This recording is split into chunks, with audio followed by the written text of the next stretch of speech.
Tots sabem que el consum de fruita de temporada és important en la nostra dieta, i més si fem esport. Menjar fruita ens aporta vitamines, minerals, antioxidants i fibra. I no cal dir que ara ens trobem en el millor moment de la taronja. Però és millor menjar-la pelada o en suc?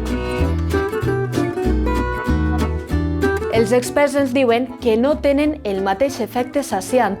Un got de suc no sacia igual que menjar una taronja sencera. Així té molt a veure la fibra que conté la taronja. Una peça de fruita conté la necessària per endarrerir la fam. Una taronja aporta 1,7 grams de fibra per cada 100 grams de pes, mentre que el suc sols té 0,1.